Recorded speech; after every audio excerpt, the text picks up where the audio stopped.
Hola a todos, bienvenidos a un nuevo capítulo de Expedientes CHB Noticias. En esta oportunidad veremos dos reportajes emitidos por Chilevisión Noticias y que dan cuenta de una historia desconocida, pero que caló hondo en Chile en los años 80. Se trata del último caso de fusilamiento en Chile antes de la derogación de la pena de muerte.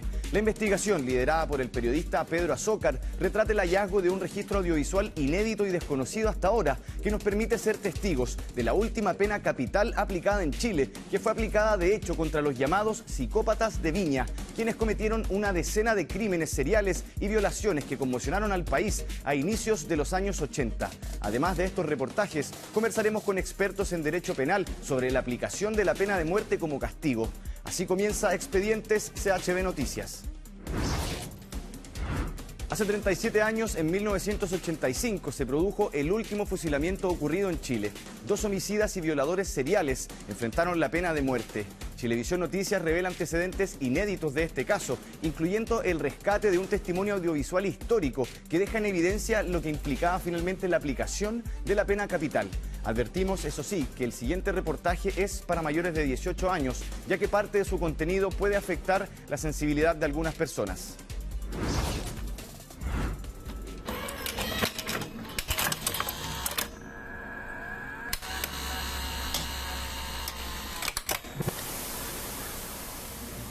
Padre nuestro que estás en el cielo, santificado sea tu nombre. La única vez que dicté sentencia de muerte. Supimos que se había hecho un video. Eso no lo vi, lo que yo estoy viendo ahora no. Lo que ellos hicieron fueron crímenes tremendos. Alrededor de las 11 de la mañana, bajo el puente Capuchinos, fueron encontrados los cadáveres de dos jóvenes que presentaban heridas de bala en la espalda. De repente vienen dos personas en la calle, nos saludan y pasan y al minuto nos pegan. Yo lo único que les pedí que no le hicieran nada a mi pareja porque estaba embarazada, pero fue peor. Según la policía, uno de los individuos asesinó fríamente al funcionario bancario. Posteriormente, los antisociales procedieron a abusar sexualmente de la secretaria. Se comienza a generar una especulación con los psicópatas de Viña. El pensamiento tiene que ser psicótico, no puede ser un pensamiento normal. Estos dos homicidios estarían ligados a 6 anteriores crímenes. La gente ya no quería andar en el centro. ¿Cuántas personas eran? 2 personas. Colgarlo y matarlo, hacerlo sufrir. Dos nuevos detenidos en torno al caso. Se trata de dos hombres no identificados. Entonces hubo una duda general sobre si realmente estos habían sido los asesinos. Por la forma de hablar, yo dije, son uniformados. El momento en que se lleva a cabo el fusilamiento es una cosa increíble. Hasta el día de hoy existe el mito de que esto no ocurrió realmente, de que fue un montaje. Ahí es cuando entran los fusileros. Venga tu rey.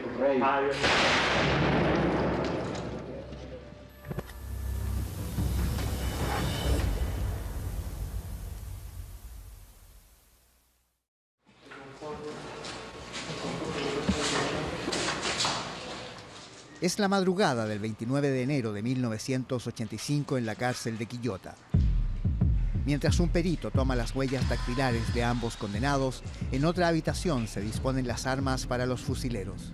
16 gendarmes deberán dar cumplimiento a una doble sentencia de muerte. El detalle preciso de la sentencia condena a pena de muerte a los reos Carlos Alberto Top Collins y a Jorge Sagredo Pizarro. ¿Cuál fue la reacción de los reos? No, una excepción. El personal llega a la unidad penal, a una pieza acomodada para eso, y en otra habitación está el armero preparando las carabinas. Dos muebles con 8 carabinas en cada lado. Una de esas carabinas tiene munición de salva o a fugueo. Las otras 7 tienen munición verdadera. Nunca antes se había visto o exhibido en televisión un registro audiovisual de Jorge José Sagredo Pizarro. Este Este hombre de 29 años cometió 10 homicidios y al menos 4 violaciones. Era carabinero en Viña del Mar cuando ejecutó los crímenes.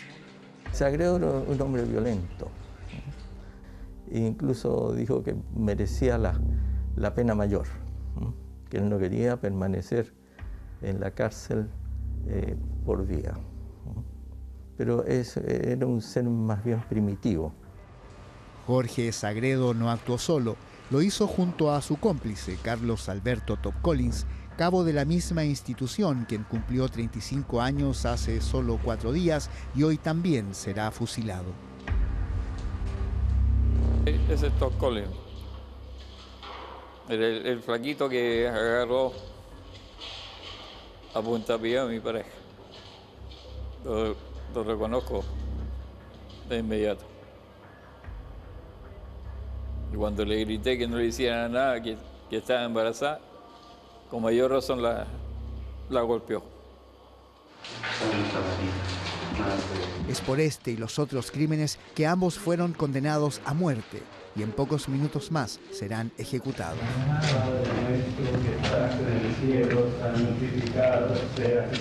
La pena de muerte tiene que existir en ciertos casos, pero yo creo que ellos deberían haber sufrido más en vida y después de los fusilados. No, para mí, la muerte de un ser humano y de quien sea, te digo, realmente no.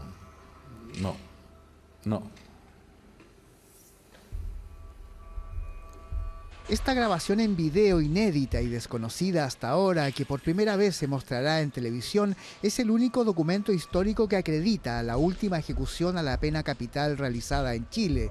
Un registro audiovisual que debió ser destruido, pero que alguien resolvió conservar, porque da cuenta de las implicancias que acarrea a quienes deben, por orden del Estado, asesinar legalmente a una persona. Y saca cada uno la carabina. Entonces, todos saben que hay una que tiene munición de salva. Entonces, en el fondo, todos pueden pensar, bueno, yo no lo maté. Pero no solo los gendarmes enfrentaron el impacto de participar en la última ejecución realizada en Chile. Y desde que fui testigo de este fusilamiento, me convertí en una persona enemiga de la pena de muerte. Creo que hay muchas otras formas en que la sociedad puede castigar a una persona que cometa delitos graves. La captura de ambos homicidas seriales estuvo llena de controversias. Primero arrestaron a un conocido empresario viñamarino que luego quedó en libertad, y tras la detención de los 2 carabineros, un tercer funcionario fue incriminado. Nunca tuve que ver nada, ninguna cosa, porque todo lo contrario, yo soy un policía honesto y bueno, di cuenta de un hecho que yo tuve conocimiento. ¿Qué opinión tiene usted de Sagredo? Que está enfermo, ¿Usted lo conocía de antes? Sí, como compañero. Es el cabo Juan Quijada, radiooperador de Carabineros en Viña del Mar en 1980, quien anónimamente investigó y permitió la captura de los psicópatas. Cuando ya los detuvieron, yo sentí un alivio tan grande. No sé si alguna vez ha sentido un alivio usted cuando ha tenido algo muy fuerte, un dolor muy fuerte, y se lo sacan de un viaje, una cosa así, un alivio. Y cuando los mataron, con mayor razón.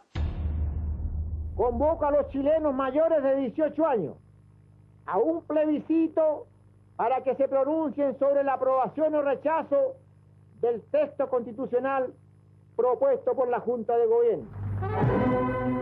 El 11 de septiembre de 1980, la dictadura conmemoró el 7º aniversario del golpe, asegurando su permanencia en el poder y consolidando las bases institucionales para implementar su proyecto político. Aquí aparece ya Su Excelencia el Presidente de la República, General Augusto Pinochet Ugarte. Por segunda vez hemos repudiado a los marxistas totalitarios. Al aprobar la Constitución del 80 mediante un plebiscito a todas luces fraudulento, hubo carta blanca para concretar un plan económico y potenciar las exportaciones de materias primas, las importaciones con un dólar congelado en 39 pesos, la privatización de empresas del Estado, de la salud, la educación y el sistema previsional. En los cines se estrenaba El Imperio Contraataca, de la saga Star Wars. Yo soy tu padre. Y el Pac-Man arrasaba en los videojuegos.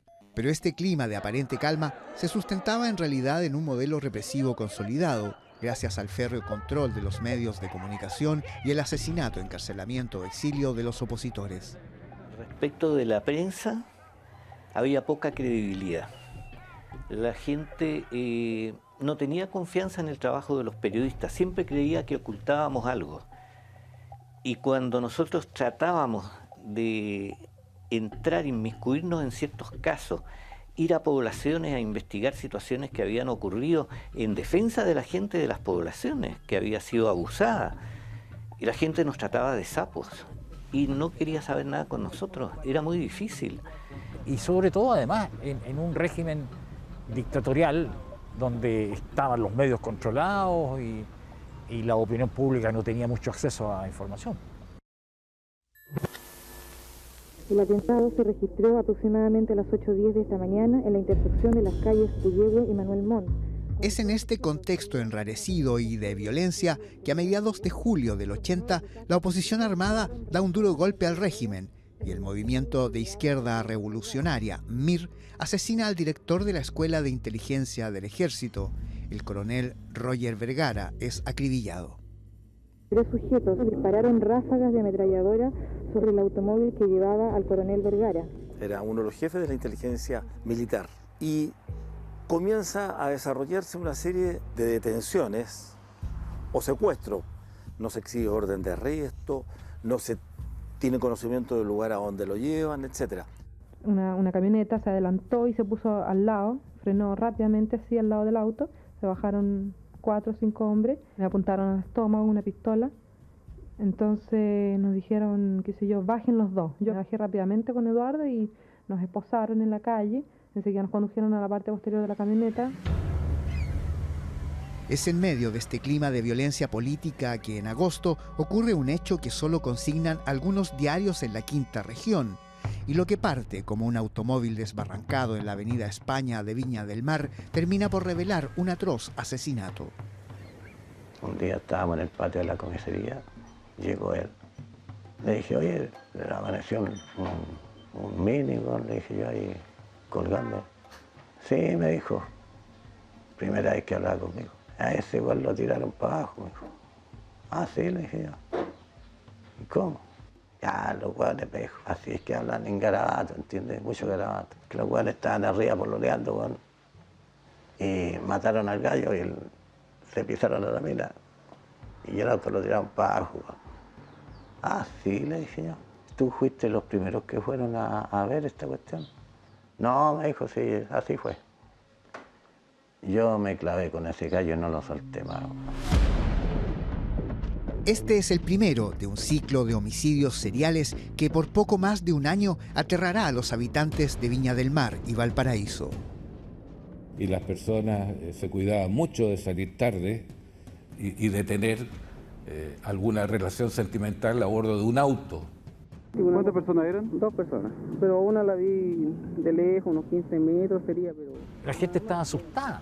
La vida nocturna de Viña se bajó mucho. A los 3 meses ocurre el segundo homicidio. El doctor Alfredo Sánchez es asesinado de 2 tiros cuando compartía con su prometida en las proximidades de la laguna Sausalito. Los medios consignan que ella fue abusada sexualmente y que el arma utilizada sería la misma que en el primer crimen. Se trataría de un individuo de aproximadamente 1,70 m a 1,75 m de estatura, de más o menos 28 a 35 años de edad, piel clara, ojos claros, de una mirada penetrante, de contextura atlética, más bien delgado. Mientras esto ocurría en la Quinta Región, los secuestros continuaban en Santiago. Eduardo Jara, estudiante de periodismo de la Universidad Católica, plagiado junto a una compañera, muere a causa de las torturas a las que fue sometido. Los restos mortales y lo garabateaban y le pegaban, no sé, les pegaban sus patas, y ya cuando fue mucho alguien dijo, un guardia, a este lo que hay que hacer es pegarle un palo en la cabeza, un palo bien dado. Entonces yo sentí después que le dieron un golpe tremendo y él se quedó callado. Una decena de personas, entre estudiantes, periodistas y trabajadores, fueron secuestrados por un grupo de civiles que no pertenecían a la CNI, la policía política del régimen. Al liberar a algunas de sus víctimas, los secuestradores dejaron mensajes entre sus ropas. En los bolsillos de ellos, sus captores ponen un papel identificándose como el COVEMA, Comando de Vengadores de Mártires, que señala que tenía por fin hacer justicia frente a lo que había ocurrido con motivo del crimen de Roger Vergara. El escándalo fue tal que asumió un ministro en visita para investigar. Esta mañana ingresaron a los tribunales de justicia 5 funcionarios de investigaciones a prestar declaraciones ante el ministro sumariante. La CNI intervino y denunció que el grupo lo integraban efectivos de investigaciones, uno de los cuales delató a quien era el presunto líder de este grupo. Él individualiza a Nelson Lillo como uno de los jefes de esta operación y de este grupo. Pero Nelson Lillo solo fue reasignado tras el escándalo. La Policía de Investigaciones creó la unidad antipsicópatas con asiento en la 5ª región. Encabezado por el comisario Nelson Lillo, que en ese tiempo estaba considerado uno de los mejores policías de Chile. Nelson Lillo será clave en la investigación de los crímenes de Viña y formaría parte de una trama que involucraría a investigaciones y al gobierno en una operación para cubrir otro asesinato. Nelson Lillo utiliza, como lo hizo en el conocido como COVEMA, el mismo método y procedimiento de la DINA. El tercer ataque en Viña del Mar deriva en 2 asesinatos. Mario Fernández Lagunas y Delia González son acribillados en la zona del estero Marga Marga. El arma homicida es del mismo calibre que los crímenes anteriores. Y la mujer que era prostituta de ahí, que andaba siempre por la Plaza Vergara, aquí en Viña, tuvo la mala ocurrencia de decirle: te conozco, Paco, le dijo. Había matado ya al hombre que estaba con ella en un auto, sin hacer nada, lo mató un carepalo, sí. Y la putita, que era conocida de Carabineros, le dijo: oye, yo te conozco, tú eres carabinero, le dijo, no me mates. La mató, así. El diario donde yo trabajaba, se llama La Estrella, fue el primero en hablar de crímenes seriales ya después del tercer homicidio, considerando el modo operandi que se repetía.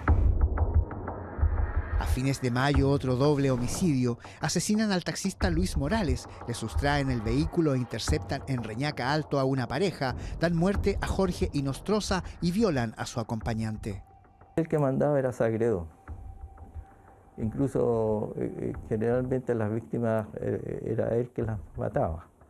Pero en una oportunidad con el chofer Morales, creo que era el apellido del chofer de taxi, le dijo: no, pues ahora te toca a ti. Así que mata tú. Los crímenes seriales copan las páginas de los medios y surgen variadas teorías y especulaciones. El pensamiento tiene que ser psicótico, no puede ser un pensamiento normal, digamos, el pensamiento de una persona que mata por purificar o por gratificarse con Dios. Esa es una lógica que escapa a nuestra lógica. En julio, los psicópatas de Viña actúan del mismo modo. Asesinan al taxista Raúl Aedo. Al taxista que mataron se hicieron pasar por comisión civil para que según ellos iban a investigar un caso aquí pues. Lo hicieron pasar por un puente y ahí lo mataron, sin asunto, para quitarle el auto solamente. En ese vehículo robado interceptan luego a una pareja, la violan a ella y a él lo asesinan. La mujer sobrevive y entrega una pista clave a los medios que la entrevistan. Conversé con ella y ella señala que la forma que tenían ellos de hablar era muy similar a la forma en que se comunican los carabineros. Ella hizo ese primer comentario. Pero esta pista no era nueva para los investigadores. Juan Carlos Espinosa y su pareja, que tenía 8 meses de embarazo, fueron las primeras víctimas de los homicidas seriales, pero como ambos sobrevivieron a ese ataque, su caso no tuvo cobertura mediática y hasta hoy era desconocido. Me asaltaron, me trajinaron entero, y yo lo único que les pedí que no le hicieran nada a mi pareja porque estaba embarazada. Pero fue peor, porque con mayor razón le pegaron. La patearon con bototo, andaban con bototo los dos. Por eso a mi pareja la dejaron hospitalizada, ¿ya? Para ver la secuela que podía tener, ¿ya? Y mi hija, habiendo una bolsa que la protege, ¿ya? Mi hija tenía hematoma en el cuerpo. Más adelante ahondaremos en detalle en la historia de este hombre cuya vida cambió para siempre tras el ataque de los psicópatas. Por la forma de hablar y como andaban vestidos, andaban de jean los dos con bototo y andaban con parcas cortaviento, yo dije, son uniformados. Un año y medio más tarde de este primer ataque, en noviembre del 81, nuevamente las portadas estremecen a la opinión pública con un doble asesinato. Alrededor de las 11 de la mañana, bajo el puente Capuchinos, fueron encontrados los cadáveres de dos jóvenes que presentaban heridas de bala en la espalda. No se descarta la posibilidad de que se trate de un nuevo doble homicidio del buscado psicópata sexual y su cómplice. Esta vez son dos jóvenes ultimados en el puente Capuchinos. Si bien el modo de operar es diferente, el arma utilizada habría sido la misma.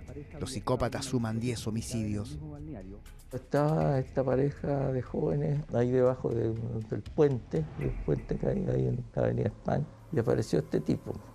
Y entonces el joven que había parece practicado karate o qué sé yo, se defendió.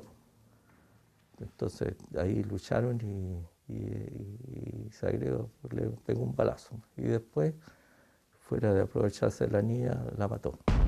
En este contexto plagado de noticias policiales, se desarrolla en febrero del 82 el Festival de Viña del Mar. Rafael de España, Rafael Acarrá y de Polis serán los platos fuertes del evento.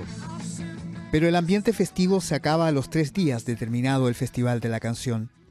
El 25 de febrero, un crimen político conmociona al país y acapara las portadas de los medios. Se descubre el cadáver de Tucapel Jiménez temprano en la mañana, y en la tarde hay una reunión en La Moneda, particularmente en el Ministerio del Interior, en que participan autoridades, entre ellas el director de investigaciones, y terminada esa reunión en la noche, en horas de la noche, se dicta el decreto y se le indica a Lillo que debe detener a Gubler. El arresto de este conocido empresario viñamarino habría sido fraguado como una operación comunicacional para silenciar mediáticamente el crimen del sindicalista. El arresto de Luis Gubler fue una cortina de humo para tapar el atroz crimen de Tucapel Jiménez. Y me mostraron la estrella que había salido Gubler en la primera plana.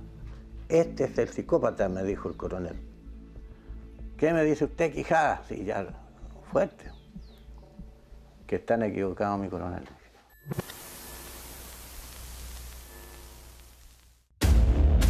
En el próximo capítulo, la trama tras la captura de Luis Gubler.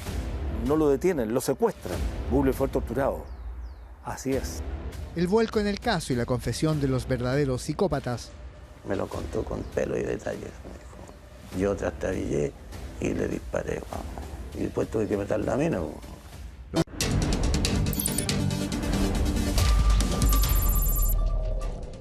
Volvemos con más expedientes de SHB Noticias para revisar la segunda parte del reportaje que repasa la historia detrás del último fusilamiento en Chile, pena aplicada contra los llamados psicópatas de Viña del Mar.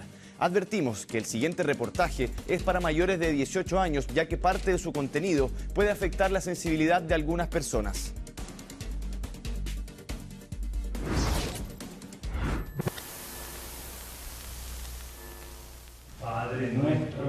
Faltan minutos para las 6 de la mañana del 29 de enero de 1985.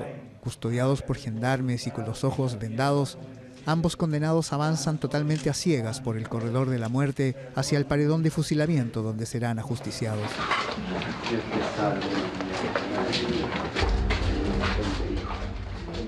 Cuando sentí en la distancia el golpe de las cadenas que ellos llevaban a los pies y el silencio de los que estábamos ahí y un cura que rezaba y les iba abriendo el camino, y para mí cambió todo. Santa María, Madre de Dios. Las monocordes plegarias de los sacerdotes que los acompañan hacia el patíbulo aportan un tono dramático y acrecientan el carácter ritual de la fatídica ceremonia que culminará en minutos con la muerte de estos dos hombres culpables de atroces delitos. Ellos se fueron totalmente convencidos por la labor de los sacerdotes, digamos, de que estaban perdonados. que iban al cielo. Ellos son algunos de los periodistas que ingresaron a la cárcel de Quillota para ser testigos de fe y dar cuenta de los últimos minutos de vida y relatar también la muerte de los llamados psicópatas de Viña. Yo pensé que Sagredo iba a decir algo, pero ellos rezaban, ¿no? 16 gendarmes y 2 oficiales retirarán estas armas ya cargadas para cumplir la misión de matar a los condenados. Los primeros apuntarán al corazón, marcado con un círculo rojo adherido a la ropa de los prisioneros. Apenas están ahí los condenados, el personal sale inmediatamente. Toma posición en el patio frente a los condenados y el oficial levanta su sable. No hay voces de mando. Mira y lo deja caer. Y ahí disparan los fusileros. Pero los oficiales enfrentan otra posible función. Si alguno de los 2 desdichados sobrevive a la primera descarga de los fusileros, deberán rematarlo de un tiro. Y es lo más terrible que puede ocurrir en una acción de este tipo. Que uno de los condenados o el condenado quede con vida, porque el oficial tiene que hacer uso de su arma de fuego para darle el famoso, entre comillas, tiro de gracia. Padre nuestro que estás en el cielo, santificado sea tu nombre. Luis Gubler Díaz, empresario y coleccionista de armas, fue el primer detenido en este caso. El 26 de febrero del 82, la Policía de Investigaciones lo acusó de ser el psicópata de Viña. Su arresto ocupó las portadas de todos los medios y causó una inédita protesta ciudadana. Colgarlo y matarlo, hacerlo sufrir, claro. Justicia. Siempre ha pedido justicia, porque los 2 colegas que murieron ahí fueron matados acribilladamente por él, por el psicópata. El comisario Nelson Lillo Merodio dirigió la investigación que culminó con la captura de Gubler. Hoy los indican como uno de los cabecillas del Comando Vengadores de Mártires, el COVEMA, grupo clandestino que secuestró y torturó a presuntos opositores al régimen en los 80. De hecho, este año, Lillo fue condenado en segunda instancia a 10 años de cárcel por el homicidio del estudiante Eduardo Jara, asesinado bajo tortura. Con Gubler actuó de la misma manera que en sus operaciones anteriores. Dictaron, curiosamente, un decreto, el ministro del Interior, ordenando su arresto. No lo detienen, lo secuestran, lo rodean, lo suben a uno de los vehículos de ellos y lo trasladan a un recinto, también de investigaciones, pero lo trasladan vendado. De manera tal que la policía aprehendía a la persona y la podía tener hasta 20 días sin ponerla a disposición de tribunales. Ese periodo de tiempo era el que necesitaban para interrogar bajo tortura. El arresto del empresario se habría enmarcado en una operación para tender una cortina de humo sobre un asesinato político digitado por la dictadura. Se estaba tapando otro hecho terrible que había ocurrido, que era el asesinato de Tucapel Jiménez, un reconocido dirigente sindical. Y después aparece los carabineros y queda en libertad el empresario. Entonces la gente no creía nada. Hacemos notar que en la casa de los padres de Luis Gubler, en la puerta se encuentra el automóvil que conduce generalmente Luis Gubler Díaz. El perfil público de Gubler resultaba funcional a nivel mediático. Era el prototipo del nuevo empresario que surgió de la mano con el modelo económico impuesto en el país y pese a las influencias de su familia fue inculpado. Gubler era hijo además de uno de los dueños de Sudamericana de Vapores y se explota mucho esto de que claro que él, como tiene recursos, están callando que él también participaba de esto. Gubler fue torturado mientras permaneció en un cuartel de investigaciones sin que nadie supiera dónde estaba. Formalmente podemos afirmar que Luis Gubler fue un preso político.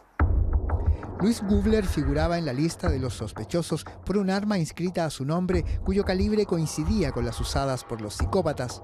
Pericias de la Policía de Investigaciones lo inculparon.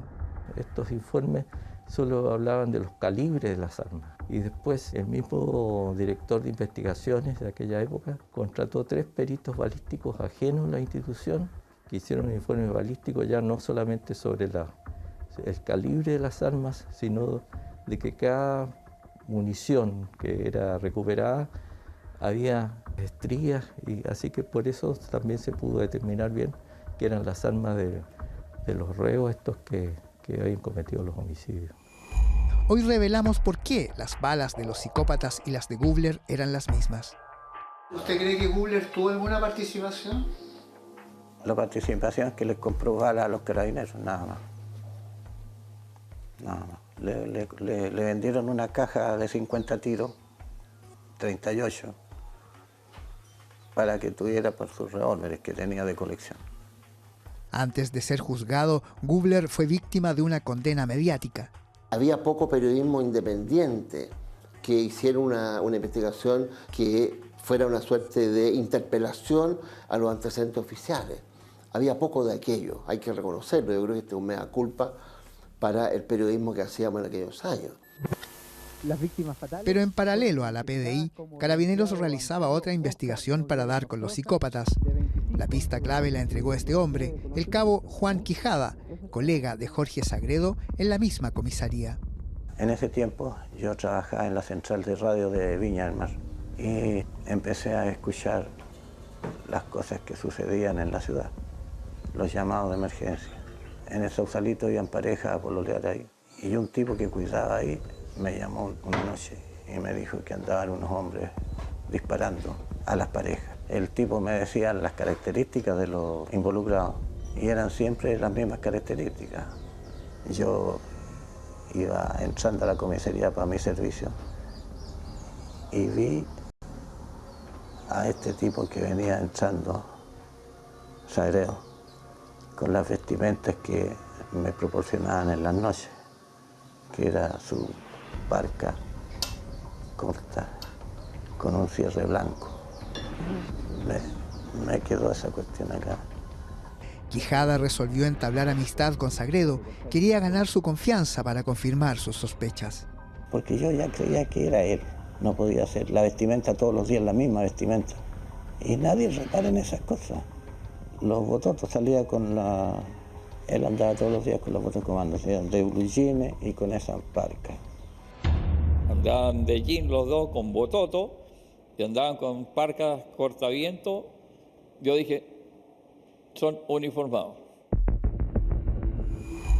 Juan Carlos Espinosa sobrevivió a un asalto de los psicópatas junto a su pareja, que si bien salvó de ser violada por su embarazo de 8 meses, sufrió la furia de los frustrados atacantes sexuales. La pateaban con bototo, andaban con bototo los dos. Por eso a mi pareja la dejaron hospitalizada. Llegó con principio ya del parto. Mi chicoca llevaba la media cabecita afuera. Lo único que me dicen, a la semana después que mi hija había nacido con mal de Creuson, o cráneo en forma de trébol. Nadie investigó si las secuelas de la niña fueron resultado de la golpiza. Los médicos le dieron 3 meses de vida y lo autorizaron a llevarla al santuario de Sor Teresa de los Andes. Y salieron unas monjas y le dije que mi hija no tenía bautismo ninguna cosa porque había nacido hacía pocos días, ¿ya? Y le hicieron su bautismo y el tramo de unción. Mi hija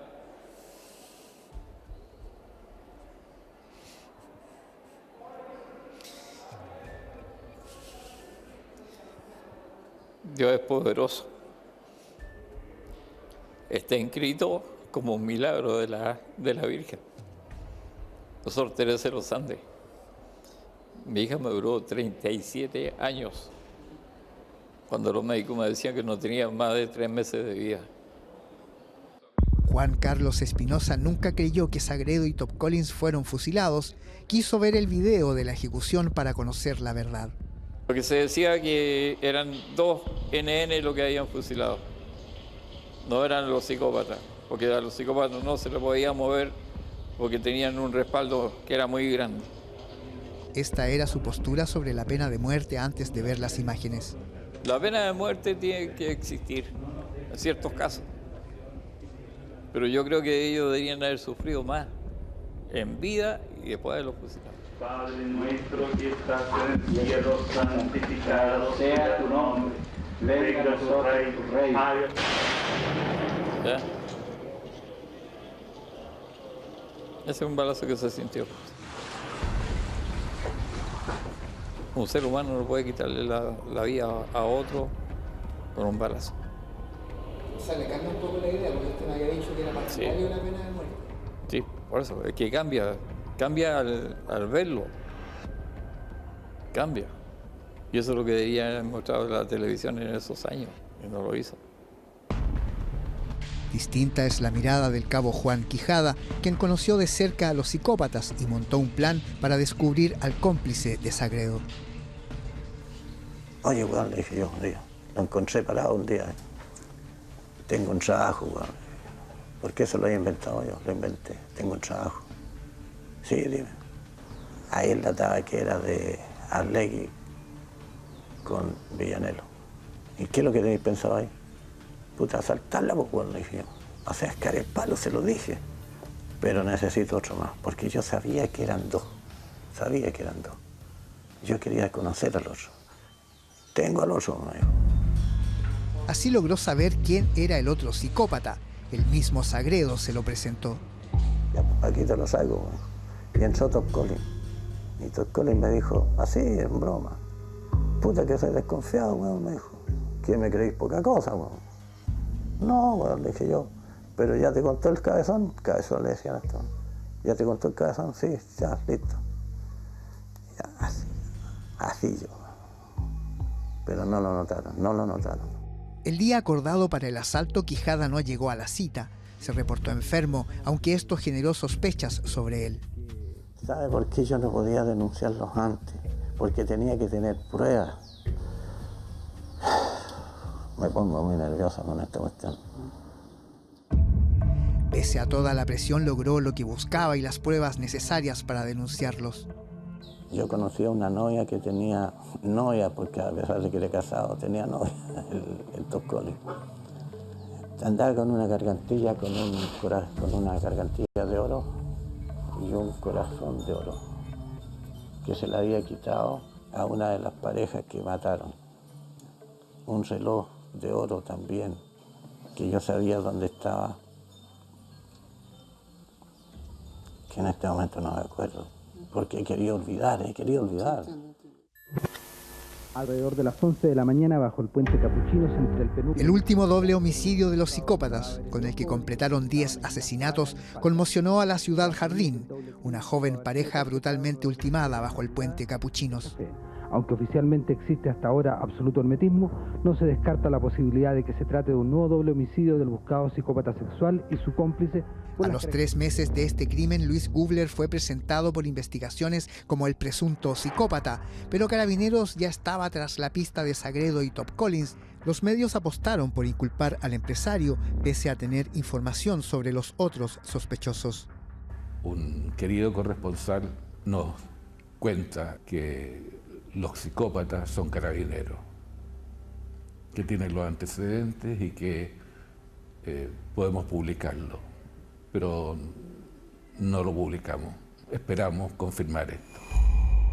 Es así como el caso dio un vuelco total el 2 de marzo del 82, cuando son detenidos Jorge Sagredo y Carlos Alberto Top Collins, los psicópatas de Viña.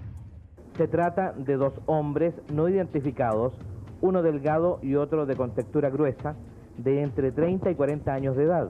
Luis Gubler queda en libertad, pero las dudas sobre su participación en los crímenes persisten. Se explota mucho esto de que, claro, que él, como tiene recursos, están callando que él también participaba de esto.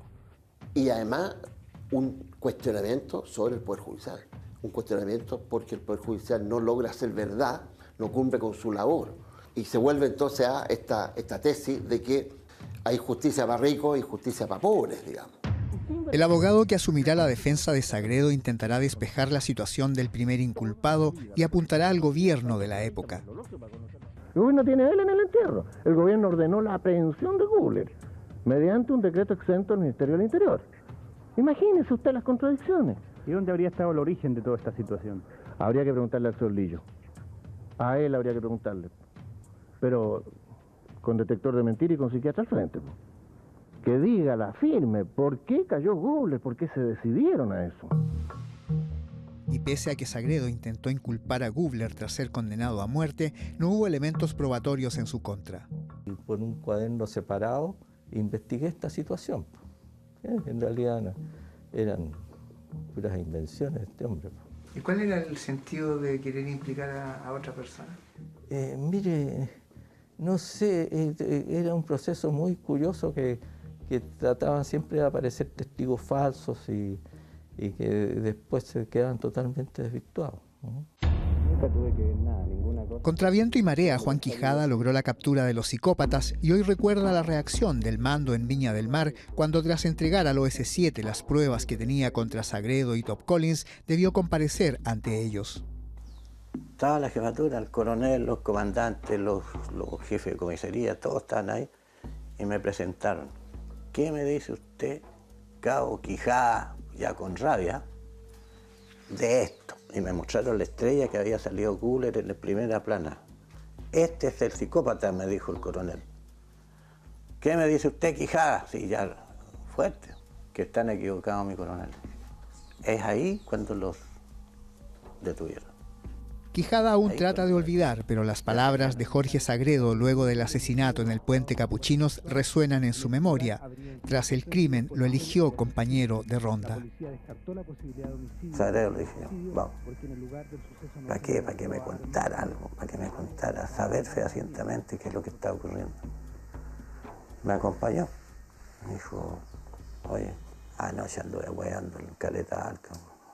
Sí, sé ya eso, bueno. Aparecieron 2 muertos ahí, bueno, le dije yo, en la mañana. Los mataste tú.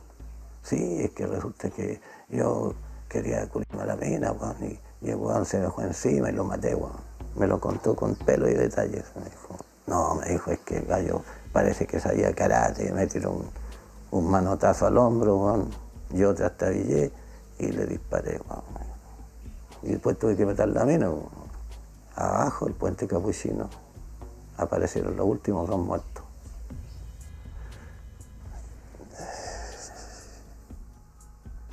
¿Hubo algún reconocimiento de parte de Carabineros o de alguien a el rol que usted jugó en capturar a los psicópatas? ¿Cómo fue el trato que usted recibió después de esto?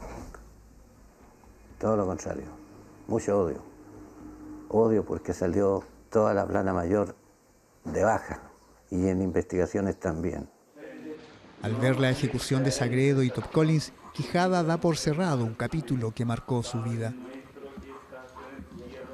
Cuando los mataron yo lo escuché en la radio allá en El Salvador. Era a las 5 de la mañana. No se me dio nada, me sentí aliviado.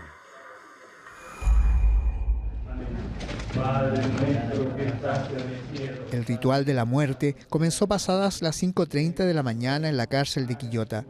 Poco antes de las 6, los gendarmes salen del paredón tras atar firmemente a los condenados.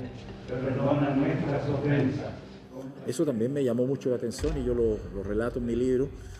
Cuando los amarran a los banquillos, los gendarmes se despiden de ellos, pegan unos palmotazos en la espalda. Danos hoy nuestro pan de cada día, perdona nuestras ofensas. A las 5:51 minutos entra el pelotón de fusilamiento.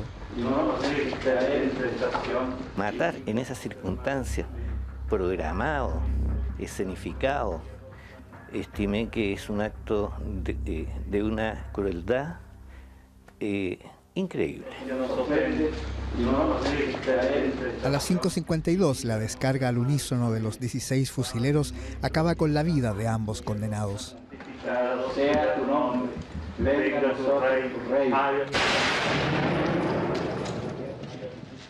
Danos hoy nuestro pan cada día, perdona nuestras ofensas, como también nosotros perdonamos a los que nos ofenden.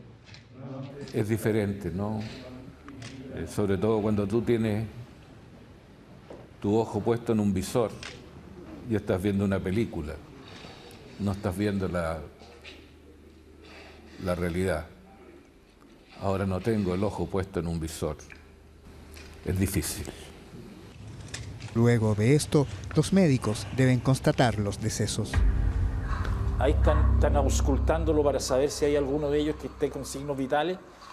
Y ahí sería que el oficial de campo, que era un mayor de gendarmería, tiene el reglamento de la pena de muerte, decía que tiene que apoyar el revólver en la sien y dispara. Después de haber examinado a ambos ejecutados, digamos, se retiran y eso significa que no hay tiro de gracia. Y entonces en ese momento este hombre joven hace un gesto así, ya no fue necesario el tiro de gracia. En un gesto humanitario se permitió a los familiares ver los cadáveres que fueron sepultados sin mayor ceremonia. Y desde que fui testigo de este fusilamiento, me convertí en una persona enemiga de la pena de muerte. Creo que hay muchas otras formas en que la sociedad puede castigar a una persona que cometa delitos graves. Yo creo que hay mucha gente que necesita eso también. Los que están haciendo atrocidades ahora. Y la justicia se ablandó. Hay gente que no merece vivir, no sé. No. ¿La pena de muerte surtirá algún efecto para evitar nuevos delitos? Unos dicen que sí, otros dicen que les da lo mismo. O sea, el tipo con pena de muerte o sin pena de muerte va a seguir delinquiendo, cometiendo delitos graves igual, ¿no? Salí de la cárcel y escuchaba el canto de los pájaros, estaba amaneciendo, y justamente la crónica que yo escribí decía eso, o sea, terminaba el caso de los psicópatas de Viña, que hubo 10 víctimas, con 2 muertos más, o sea, 12 muertos, 2 muertos legales, pero muertos también. Este registro audiovisual testimonia el último fusilamiento que hubo en Chile, ya que la pena de muerte fue derogada en 2001 y nuestro país suscribió acuerdos internacionales que hacen inviable que vuelva a ser aplicada.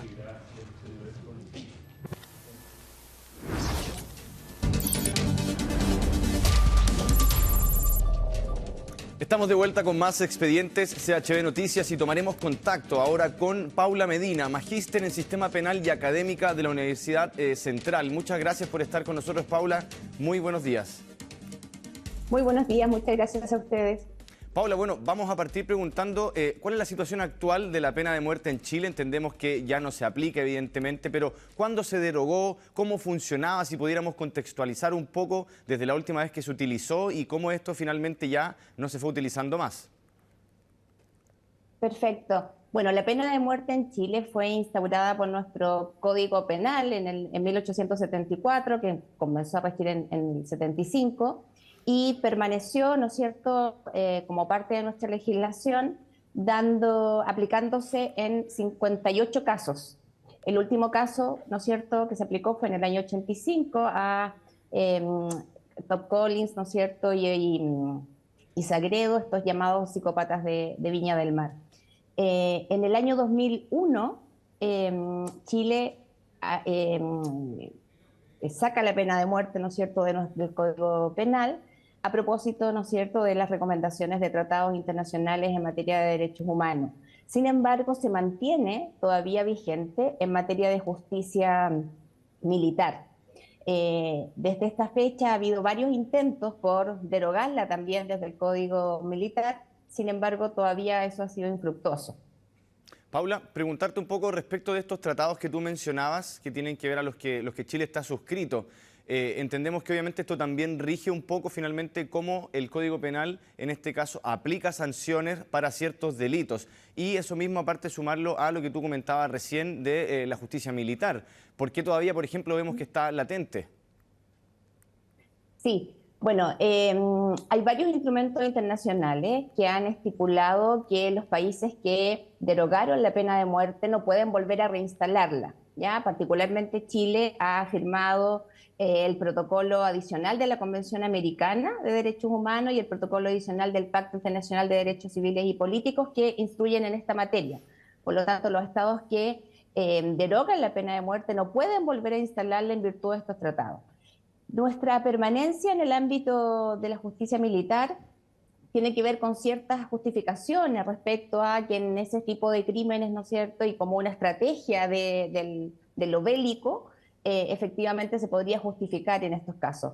Pero sin embargo, lo que nos instruyen los tratados internacionales es que para ningún tipo de delito ni para ningún tipo de persona, en base a que estamos reconociendo un derecho humano y por lo tanto un derecho humano, los derechos humanos son inalienables, son universales, se aplican sin discriminación, no tampoco corresponde. Por lo tanto, Chile está vulnerando un tratado de derechos humanos si mantiene, ¿no es cierto?, todavía en el Código de Justicia Militar este tipo de penalidad. Paula, en ese caso, ¿es la pena de muerte un mecanismo que pudiéramos considerar coercitivo, que por ejemplo pueda llevar a un homicida a replantarse la comisión de un crimen de esta envergadura? No, en absoluto. Al menos de la evidencia que conocemos a la fecha, en ninguna parte del mundo donde se aplica la pena de muerte se ha podido comprobar fehacientemente que esto signifique un método efectivo en términos de disuadir a las personas. Las personas que están dispuestas a cometer un homicidio por las diferentes motivaciones que pueden ser, generalmente piensan en que no van a ser descubiertas. Por lo tanto, mucho menos están pensando en la posibilidad de ser condenadas, ¿no es cierto? Y a qué nivel de condena, ¿ya? Entonces no se transforma en disuasivo. Y además eso lo muestran los datos. Países como Estados Unidos, ¿no es cierto?, que aplica la pena de muerte hasta la fecha, no tiene menores tasas de homicidios o de delitos graves a propósito de esa sanción, e incluso en estados de Estados Unidos, ¿no es cierto?, donde no se aplica la pena de muerte, no hay más niveles de delincuencia o de delincuencia grave que en relación a aquellos estados donde sí se aplica la pena de muerte. Y esto también se ha podido observar en otros países que, derogando la pena de muerte, no han aumentado sus tasas de criminalidad. Entonces, más bien, no son los criterios utilitarios los que podrían justificar, ¿no es cierto? Bueno, ningún criterio podría justificarlo, pero particularmente los criterios utilitarios no demuestran en la práctica que efectivamente puedan ser efectivos. Paula, bueno, eso mismo quería consultarte respecto de esta experiencia comparada con otros países. Tú recién nombrabas las tasas de homicidios en Estados Unidos, pero hay otros países del mundo que también todavía cuentan con finalmente esta resolución de la pena de muerte dentro de sus códigos penales. Y por lo mismo quería consultarte en este caso, ¿por qué esos países aún lo están aplicando? Yo sé que tú decías que quizás no hay una directa relación entre las tasas de homicidio y los países donde se aplica esta pena, pero entendemos que son países que incluso pueden tener similitudes con naciones como nosotros o países que finalmente tienen funcionamiento de la República similar al de Chile, también su código penal, en algunos casos algunas leyes. Entonces, ¿por qué crees tú que todavía hay países o naciones que tienen todavía instaurada este tipo de castigo penal? Bueno, hay algunos estudios, ¿no es cierto?, que se han realizado justamente para tratar de entender qué racionalidades, ¿no es cierto?, sociales, culturales y políticas hay detrás de la instalación o de la permanencia de este medio de castigo. Entre otras cosas, las sanciones penales, particularmente las sanciones tan brutales, ¿no es cierto?, como la pena de muerte, de alguna manera están conectadas muy fuertemente con la emocionalidad que significa crímenes particularmente muy brutales, ¿no es cierto?, muy terribles, que remecen a las sociedades en algunos momentos coyunturales y que pueden ser particularmente objeto, ¿no es cierto?, de utilización política o de instrumentalización política para aparecer, ¿no es cierto?, por parte de determinados gobiernos, siendo particularmente duros frente al crimen, ¿no es cierto?, tratando de dar una respuesta de tranquilidad o de que se está haciendo algo realmente en contra de este tipo de crímenes tan particular que podrían llegar a ser tan brutales, ¿no es cierto? Entonces, en muchos casos, algunos gobiernos efectivamente utilizan, desde una perspectiva más bien de populismo penal, este tipo de mantención de este tipo de crímenes. También, en algunos casos, esto tiene fuertes implicancias en términos de persecución política. La pena de muerte se utiliza en algunos estados como estrategia de persecución política, eso está bastante documentado por organismos de derechos humanos, y por lo tanto siempre es una tentación para algunos estados mantenerla, ¿no es cierto?, dado que pueden aplicarla discriminatoriamente, digamos, en relación a defender sus propios intereses. Paula Medina, magíster en Sistema Penal y académica de la Universidad Central. Muchas gracias por haber conversado con nosotros el día de hoy aquí en Chilevisión Noticias. Muchas gracias a ustedes. Bueno, y de esta forma terminamos este capítulo de Expedientes CHB Noticias. Agradecemos su sintonía y esperamos verlos obviamente en un nuevo capítulo con un caso que ha revolucionado la opinión pública. Síganos en nuestras redes sociales en CHB Noticias, en chbnoticias.cl y también en pluto.tv. Hasta la próxima.